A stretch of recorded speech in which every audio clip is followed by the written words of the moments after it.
Today we are celebrating Saint Joseph. It began on the 8th of December 2020 and will last till the 8th of December 2021. The father of Jesus. Joseph was chosen by God as a trustworthy guardian and protector of Mary and Jesus.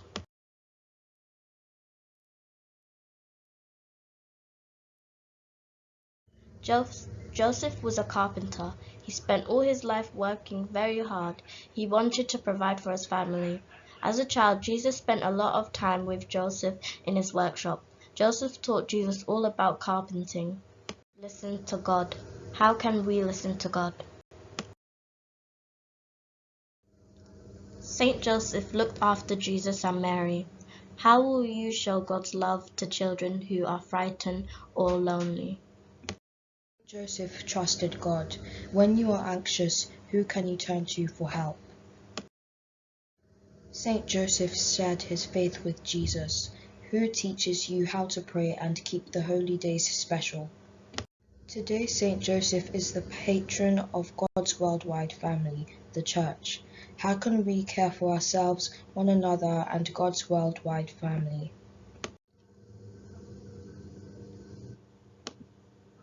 The feast of Saint Joseph is celebrated on the 19th of March every year.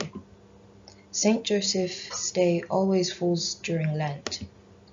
The feast of Saint Joseph is celebrated in countries all around the world, including Italy, Malta, and Spain. Different traditions are practiced in different countries on the feast of Saint Joseph. Italy. Special masses are held in Italy on Saint Joseph's Day.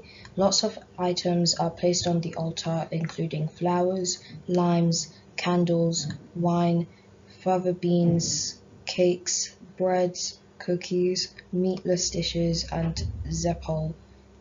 People bring foods containing breadcrumbs to represent sawdust. Different traditions are practiced in different countries on the feast day of Saint Joseph. Malta. In Malta, the main celebrations take place in mid-year. It is a day of remembrance, with most businesses closing down for the day. Three main events that occur on Saint Joseph's Day in Malta. Special masses are held. Music bands take to the streets in a colourful procession with fireworks at night. The main event of the day takes place in the evening. The statue of Saint Joseph is carried into the church of Saint Mary and Jesus. In the name of the Father, the Son, and the Holy Spirit. Amen. Hail, guardian of the Redeemer, spouse of the Blessed Virgin Mary, to you God entrusted his only Son. In you Mary placed her trust. With you Christ became a man. Blessed Joseph, to us too show yourself a father, and guide us in the path of light. Obtain us for grace, mercy, and courage, and defend us from every evil. Amen.